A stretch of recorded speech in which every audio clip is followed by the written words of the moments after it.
Oh, this is gonna be crazy.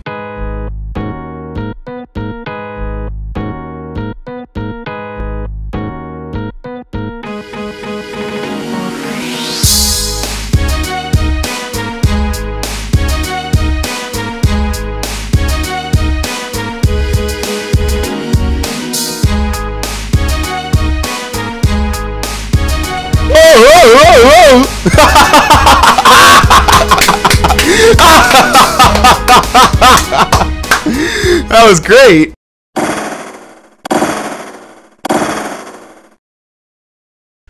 Alright, hello everyone, and welcome today to the expected Spraynpray1000's verdict, a video game review series starring myself, Spraynpray1000, as I review some of the new releases as they come out. And you know, in the midst of this March Madness, where games are just non-stop being released, and there's so many that I'm actually having problems keeping up with them, you know, I have to find time to do all these kinds of things. So as you know, my playthrough of this game has basically been coming up over the past couple of days. In fact, I'm just about to start rendering the final batch of footage right now. And for those of you who don't know what game I'm talking about, today I am going to be reviewing Naruto Storm 3, hold on, my bad, let me back it up. Naruto Shippuden Ultimate Ninja Storm 3 for the Xbox 360 and PS3. The latest in a long line of Naruto games, but you know, this is the 4th game in the Storm franchise, I believe. And yes, even though it has the number 3, there was a release last year, Storm Generations, which sort of focuses a compilation of some of the best fights from across the Naruto series up until that point. So, but Naruto Storm 3 takes a different twist on the whole Storm thing, in both story-wise and gameplay-wise. And now, for me to review the story of this game, you have to bear in mind, it's almost like I'm reviewing the anime, for example, because basically this game, as you know, Naruto is a very popular anime at the moment, alongside others like Bleach and One Piece and one other I can't remember. It's very popular right now. A lot of people are into it. It's been popular for quite some time, actually. And for those of you who don't know, it's basically focused on ninja, you know, ninja action and stuff like that. And it's actually very popular stateside, which is rare for an anime. And I should just probably start off by, you know, briefly saying that, you know, if you're not a Naruto fan, like if you really could care less about anime and you could care less about Naruto especially, then obviously this game is not going to be the game for you unless you have some weird addiction to the fighting style of this game, which is basically heavily rooted in the story and, you know, the following of Naruto. Then this game will just simply not vibe with you, and then you know, what else can I say more to that? But obviously, if you're going to continue with the, you know, with this review, you're at least somewhat interested in Naruto as a whole, and you know that's cool. So let's get right down into it. First of all, the story of this game picks up pretty much immediately following the events of Storm 2. Naruto has defeated Pain. Well, apparently stateside he's called Nagato Pain, I believe. Which, well, Nagato is the person controlling Pain. But in any event, it picks up right after the destruction of the Leaf Village, yet again, this time by Pain. And it continues from what I believe is the 5 Kage Summit, which is immediately after that. That's the next arc of episodes, to the end of the 4th Ninja War. Even though I don't think that's true. I think the Ninja War is still ongoing. It's just that they had to end the game somewhere, and so they considered this to be the end of the 4th Ninja War. But basically, the anime, I mean, the game pretty much for the most part follows the anime and the parts that I'm familiar with pretty accurately. Of course, there's some points where they had to, you know, throw in fights where there never were fights, just for the sake of, you know, adding more gameplay in the story mode. Because, for example, there was a fight pretty close to the end of the 5 Kage Summit that never happened in the anime. It was just, you know, a simple, like, 3 or 5 minute scene, and then it was on to the next fight. But I can respect that, you know, I can say, even though I made fun at it, I'm like, oh, this would never happen in a million years, it's stupid. Like, I can respect that, because, you know, they obviously have to include gameplay as much as they can. And one of my major complaints of Storm 2 and Storm Generations was that, well, I don't even want to talk about Generations, because Generations was pretty lame in a lot of senses. But one of the major things about Storm 2 that I did not like was that a lot of the fights, even though they were very important to the story, didn't seem to have the same connotation that they should have had like some of the other fights. For example, I should probably give some backstory. In Storm 2, you had these gigantic boss fights. I actually did a playthrough of Storm 2 only on these boss fights because the rest of the game is repetitive and boring because these other fights aren't that interesting. And these fights had a lot of effort put into them. They had interactive actions or quick time events as they're known, you know, to spice up the gameplay. Sometimes you fight against gigantic enemies, you know, you have to use different tactics, and it's a whole cinematic approach, kind of like what the anime does, you know. And when they made Storm Generations, they completely abandoned that. Not only that, a lot of the fights in Storm 2 were just, you know, pretty much stuff you could edit in multiplayer, you know, stuff that you could just set on the same stage with the same characters, and it really felt like, you know, it wasn't an in-depth single-player experience that I couldn't really get behind it that much. And that was kind of one of my major problems with Storm 2. I said, you know, this game, besides the big boss fights, like, what is there to the story? You know, it's boring. The overworld function feels redundant. Like, they just kind of stapled it on just to have it. Like, there really isn't much point in having it. It just feels like it's there just to be there. And, you know, it kind of was weird for me, you know, to say that. I said that it's cool. It's nice that they have this, but at the same time, like, where's the main point of having it? Like, it might as well just be back-to-back fights, which is what they did in Generation. And I you know, at least I could say that, you know, hey, it wasn't boring walking around the overworld doing nothing. But at the same time, I'd like to have the same overworld experience that I had in a non-Ninja Ultimate Ninja Storm game called The Broken Bond, which focused on the end of the latter half of the Naruto original series. I thought that game had an amazing free roam aspect to it. Same thing with Rise of a Ninja, but Broken Bond really perfected that. And Broken Bond is my favorite Naruto game of all time, pretty much. And, you know, the question is, does this game live up to it? So now let's move on beyond the whole story debacle. Do the gigantic boss fights return? Yes, they do. Okay, that's great. They return in full force, and also here to diversify the gameplay, because, you know, that's what I think they did a pretty good job on in this game, are a couple of different things. First of all, you have the basically what is kind of a difficulty switch in the game for some fights. During some fights, you'll have the option of either doing the legend route or the hero route. And basically what the legend route and the hero route is the hero route is typically easier. It's typically, you know, kind of something that they might do in the anime, actually. And, you know, it's typically the smart sound route. The legend route, on the other hand, is a lot harder. It's more difficult. And it's just generally more for people who want to challenge themselves. And I believe I pretty much, for the most part, took the legend route. You know, I'm just saying that the game was easy by any means. Oh, hell no. There are some fights in the game that are ridiculously hard. A couple unfairly so. But, you know, all in all, you know, it's a pretty good experience. Obviously, I wouldn't want the game to be a pushover fighting game. No, the game is actually pretty good.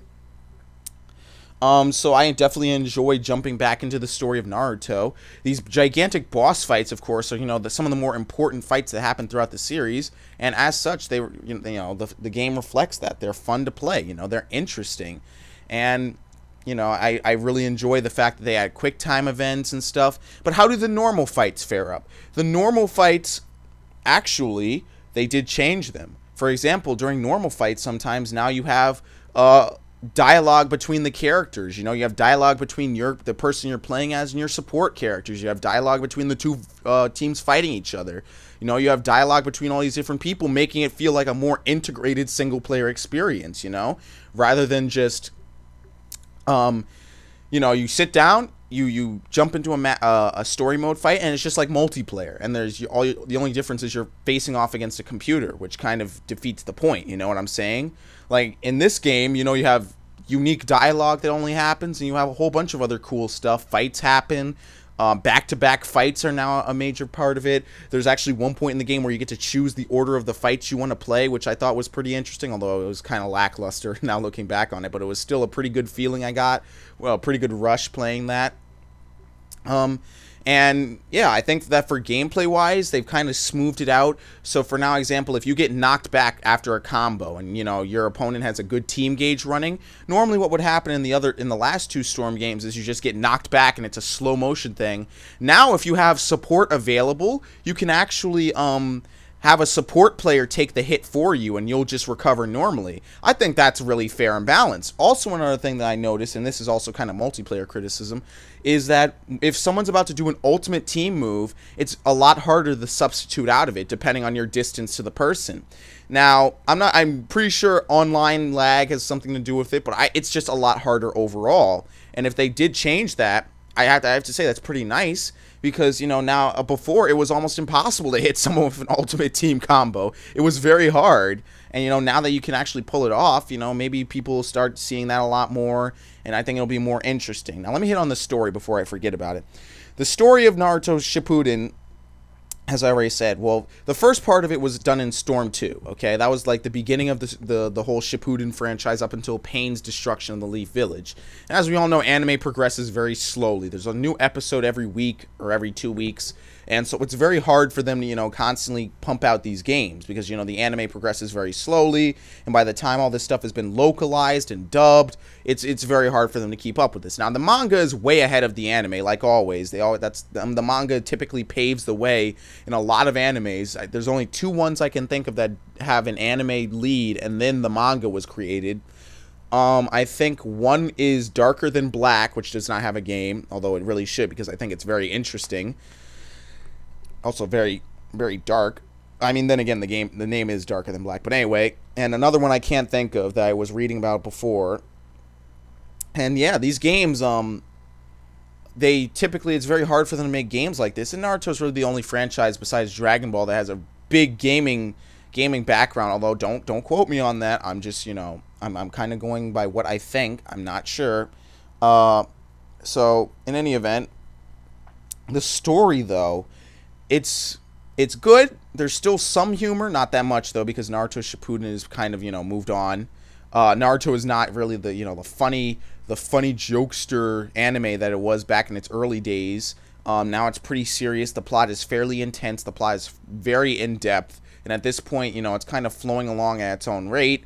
There were definitely some moments in the game that were very depressing. There was a whole chapter which basically consisted of only 2 fights, or 1 fight, but it was a lot of backstory. It basically sheds light on the whole backbone of the entirety of not only Shippuden but the Naruto series as a whole, and it was very, very touching, very sad, very depressing. It was, you know, kind of awkward to sit there and listen to it, because it's a horrible scenario, and this game is definitely a much darker entry into the series, especially considering now that they show blood on a lot of the animations. There's blood in story mode, which, you know, typically that was they censor blood in a lot of these kinds of releases, like in the Naruto anime, and it's just a lot of anime in general. They tend to censor blood if it's, you know, especially when it gets localized. They even censor some of the dialogue when they localize it. And I feel bad for Yuri Lowenthal, the voice of Sasuke Uchiha, who in the Shippuden is now a rogue ninja who's very violent, seeking out his own sort of agenda. I feel bad for Yuri Lowenthal because his character probably has it the worst, from, you know, saying all this stuff about killing people and avenging to, like, destroying them. And it's just really funny how Americans censor this kind of stuff. But that's just who we are as a country, and it's sad. Whatever, can't do much about that. Now, music-wise, let me just get the music and graphics out the way. Music-wise, once again, Naruto music is very well done. It's very good, and I enjoy it. You know, it's kind of what it's been since its inception, and I think they always do a good job with the woodwinds and all the different instruments that they use to make it. It's always been good in my opinion. So, and they haven't changed it. What's there to complain about? Conversely, you have the graphics, which are not, you know, obviously not supposed to be realistic. And this is why I like CyberConnect 2. CyberConnect 2, when they make these games, they make them anime style. They make it look like cartoons that you know, have come to life in 3D form. And it looks very well done. I like it a lot. In fact, I always look forward to whenever they make these games, CyberConnect 2, when they make these games with these art styles, it looks amazing. It looks very impressive. The visuals always seem like, it looks like I was watching anime, and then they pop it out, and then they give it a nice glossy finish, and it looks amazing. I like it a lot. Now, you know, obviously that being said, I don't like graphics that much. I'll give them, the reason I'm putting so much time into graphics, I'm about to end it anyway, so it's not like, you know, that much time, is because most games try to go for the realistic graphics and, the hardcore gritty realism, or most games don't give a shit about graphics and they just say, oh well, this is something that was pumped out 10 years ago, fuck it, we don't care. Like this game, I'll give them props because it's an art style, it's beautiful, I like it. It's they draw it this way and then they render it this way in a game. Thank you, that's all I have to say. I think that really adds to the whole touch of like I'm watching an episode of the anime. So all in all, the single player experience, they've really, spruced it up. It's been really well done. They really thought it out. Obviously, not just talking about the anime experience, but like the whole overworld feature, it's there, but it's kind of there for once you've beaten the game, you can do side quests. It's not there anymore as a mandatory thing you have to run through, just to get to the next fight. The story mode pretty much flows from beginning to end almost, I believe. I'm not sure if you can free roam during the story mode. Which in my case I really didn't care too much because I just wanted to get into the anime because I haven't watched it in forever and I'm not interested in doing side quests after playing Storm 2, where the side quests were horribly repetitive and annoying and only one of them was actually worth it, and they were kind of silly and it just kind of felt like they put it in just to, just kind of like add stuff just to have it there, and it was just kind of boring in my opinion, and it's like a snooze fest. Well, this game, I need not worry about that because the side quests are pretty well done. I mean, well, not the side quests. I didn't play any of the side quests besides one. The story mode pretty much flows very well. And, the way everything kind of comes together really does present a pretty good single-player experience. Now, that being said, there were some boss fights that were ridiculously hard. And, there was no hero. Well, there was legend on one of them. And I'm not sure if it carries over to, the multiple, because it was a 4-part boss fight. And the second part of the boss fight was pretty stupid. I did not enjoy it at all. I thought it was a very, very lame boss fight. It's repetitive. You have to fight 6 gigantic enemies at once, and then the game slows down whenever too much is happening on screen. Actually, that happens in a lot of other fights as well. And the fight, the beasts deal ridiculous damage to you, and it's very hard to, even though you do pretty decent damage against them, you do pretty well in the fight against them, it's just still, it's just like a one-sided ass beating at some points, and I'm like, I don't want to play this shit, because I mean, yeah, it's interesting, it's a good fight, but it's not, it's not balanced at all. Like, the rest of the game was challenging, but it wasn't stupidly hard to the point that I have to rewatch all this. Yeah, and that's the other thing. A lot of the cutscenes during fights, you have to rewatch them if you fail. You can't just skip them. It's kind of like, well, I mean, I can understand that. It's just a part of a fight that gets stitched up and stitched in. But, like, if I'm going to fail a fight, like, 5 times over, and you're going to show me the same, like, minute-long cutscene every time, like, that gets kind of annoying. Like, I want to just, keep seeing whether or not I'm actually going to pass it this time. Like, why do I have to sit here, watching this again and again? Like, yeah, it's good the first time, and then you fail, and you don't want to see it again. But at the same time, I just thought that was a little bit of a nuisance. I mean, again, they do a pretty good job of diversifying the boss fights, although I couldn't shake the feeling that there was something different about them this time around, and I'm not too sure about that. I won't take any points off for that or anything, but I'm not sure. Oh, but one thing I did forget to mention that was really well done. And by the way, the substitution bar from Generations returns. You only have 4 substitutions like before. I think that was a feature people pretty much enjoyed. The other thing is also the new knockout feature, where on some stages that are like set on a cliff or set above something, if you get, what happens is I've seen this before in a game, and I can't remember the game for the life of me. I'm sorry. You're gonna have to forgive me for this. But basically, as people get knocked against the back of against the area of a screen, the edge of the arena, the 3D arena, basically the wall behind it might begin to break, and let's say it basically breaks like glass, and then a hole appears. If you get knocked out that hole, that's an instant win for the other person. Now, don't get me wrong, this doesn't happen that often, but if it does, I think you can, I'm not sure about it, but I'm pretty sure that you can sacrifice a support character to keep yourself in the game. But other than that, I think you're pretty screwed. I think I saw this happen once, and I'm not too sure about how the intricate workings of it are. So if a lot of people ask for it, I'll definitely come back and fully review the multiplayer later. I've only had my taste of it. And I'm just kind of doing this just so I can get the main, all the part of the playthroughs off my computer. I'm going to use them for the verdict. That's what I'm saying. So I'll definitely come back to the multiplayer because it's interesting. I played some.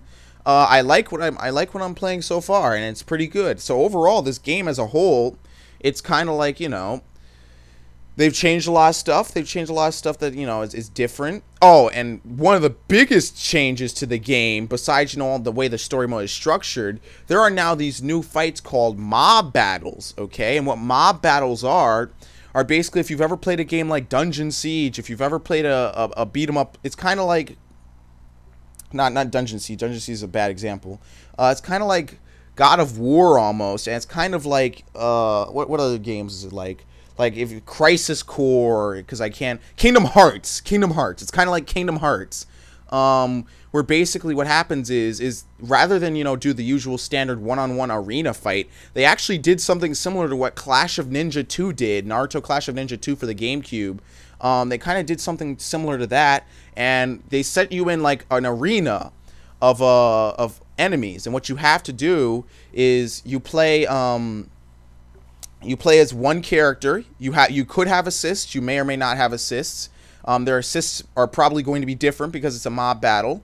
And what happens is that you are basically running around slashing up enemies rather than your standard beat 'em up, your standard normal fight, which is you're focused on one enemy. You can actually target multiple enemies, and it's kind of like Darksiders. You have multiple enemies coming at you. You have different moves you can do. All your jutsu and stuff, all your move set has been basically redesigned to work in this new setting where you can target multiple enemies and fight multiple people. There's gigantic fights with well, not gigantic fights here, but there's boss fights versus well, there's big boss class enemies, there's little normal enemies, and you run around, you hack and slash, you can substitute like normal, and all your stuff works seamlessly, like you're almost, so basically if you went from playing in normal arena mode to mob fights, you'll basically feel right at home. This transition is very smooth. It's like you don't even almost notice the difference. Your ultimate jutsu has now been turned into a burst attack, which lets you quickly deal a lot of damage to enemies on the screen by teleporting around them. Every time you finish off an enemy, you can teleport behind them. There's just so much good stuff. Your throw move is now no longer a one-person throw. It's now a launcher. You can do aerial combos. It's like they added so much to this game that I enjoyed it. It was very good. Now, that being said about the mob fights, there were only 2 normal mob fights in the game and then 1 boss mob fight. That's right, they had a boss mob fight in the game, which was also pretty, actually they had 2 of them, I believe, and it was pretty cool. Now, again, the difficulty of the game. I hate to bring it up, but again, the difficulty is kind of a doozy. It's kind of, they kind of made this game hard. And the final 2 boss fights were challenging, and I've played a lot of challenging Naruto games. I've faced off against a lot of challenging bosses, and I've only, been this stuck up on one boss to this caliber since Storm 2. There was only one fight that really gave me this kind of trouble, and then, coming this game, there have a lot of hard fights as well. That's not to say, that there aren't a lot of epic fights. Now, not every epic fight is... Oh, hold on. I always get this wrong. Not every epic fight is a boss fight, but there are epic fights other than, these other boss fights. And, they have a really, it's not always about Naruto in these fights. In fact, I don't even think Naruto had a single mob fight to himself. In fact, I'm pretty sure Naruto only had like 1 or 2 boss fights to himself, So, as opposed to Storm 2, where he had like half of them. Yeah, I have to say that for the story player, I was very satisfied. I really, really enjoyed it. And the sad part is, I wish there was kind of more, as much as I like this diversity, I wish there was a little bit more of it. Like, there were only, like, again, 2 mob fights of each kind. I'm kind of interested to see how much they could have twisted that more. But definitely for the single player experience, it was good. Now, for the multiplayer, again, I've only had my brief taste of it. I've said some stuff about it earlier. It seems that overpowered characters and overpowered awakenings return, unfortunately.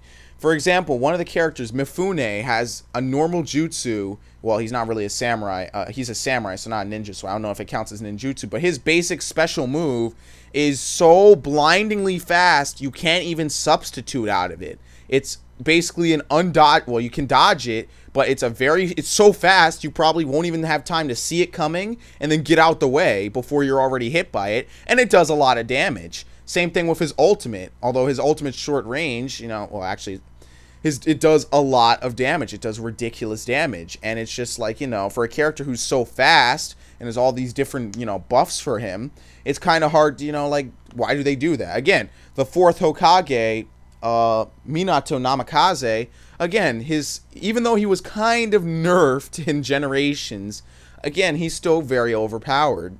With his teleports, his moves are very, very strong. He's a very fast character.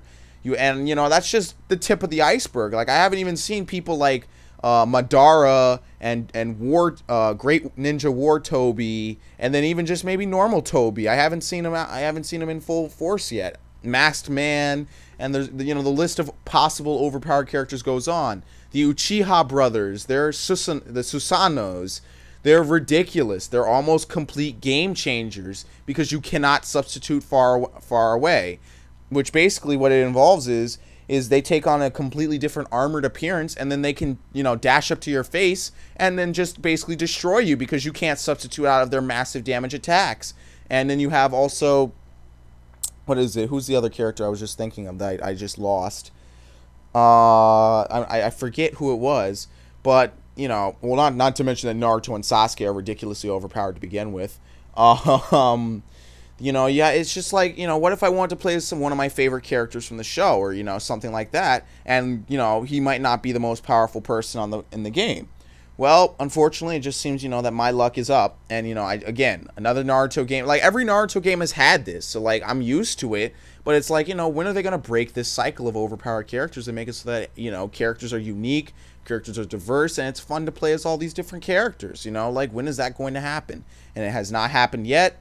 Although, to this, they kind of did make the game a bit more fair for everybody by lowering the bar.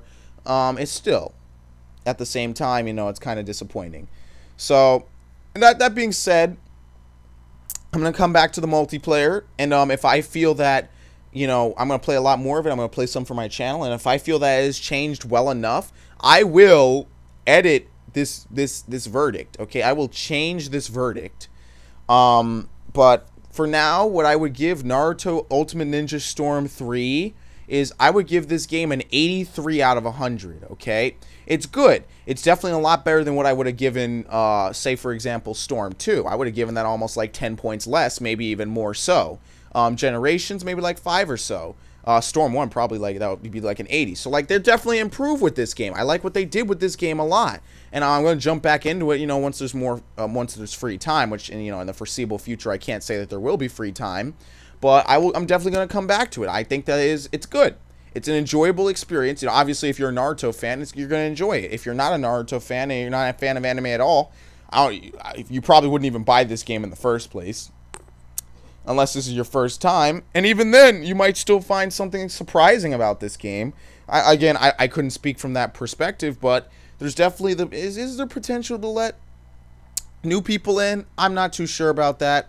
The one thing that I am disappointed in is that some characters are still support only, which I was kind of hoping they would get rid of that.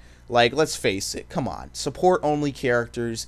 You have a whole diverse roster of colorful, interesting, unique characters with their own backstories, and you just kind of make them support only. Like, I want to play as them, I want to flesh them out a bit and play as their different move sets and experience the action from their side.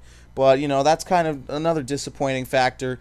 One of the biggest people I like, one of the most interesting characters I like is AO, or however you pronounce his name. It's literally spelled with the letters AO. He's such an interesting character because he has the Byakugan, and he's not a Hyuga. And the Byakugan is exclusive to the Hyuga. And I want to know how he got the Byakugan. I think he took it from the, one of his fallen enemies. But then again, the Hyuga, when they die, they release a seal, and the Byakugan gets sealed away forever. So, like, how did that happen? This is an interesting character, and I want to play as him. He's support only. So, in that instance, I'm disappointed. But for the most part, this game was good. I mean, yeah, the only thing I wish is that they would have added more. And what they even did as a bonus is that they added some of the fights and some of the scenes from previous Naruto Storm games that you can replay for your enjoyment by, you know, S-ranking certain other missions in the game and fulfilling bonus objectives. So that, in that sense, this game, 83, well done. I enjoyed it a lot. There was a lot, there's still stuff left to be wanted, but at the same time, there's still enough here that I can say that, yes, this was a very good Naruto experience. Does it beat the Broken Bond? That's hard to say. I'd have to play some more multiplayer. I couldn't say that. I know I posed that question at the beginning. As of right now, you know, as I thought about it, you know, as I sat down and, you know, reminisced on this game, it's hard to say that. So I'll get back to you on that one. But anyway, in any event, thanks for watching this verdict. I hope you guys enjoy this series as a whole, review series. I know JT Willkill is a strong supporter of this this review series.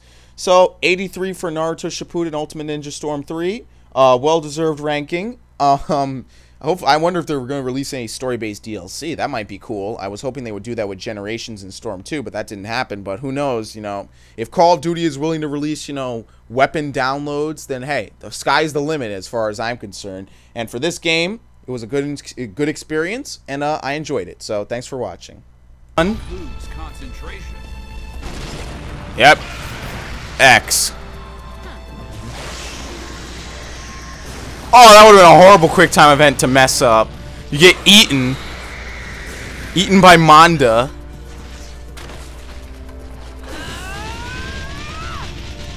Chasing after him. Like a Sonic the Hedgehog stage. Nope. Yes. Sweet. Knocked him right off of his damn snake and unsummoned it. He still can't even believe it. That's the best part.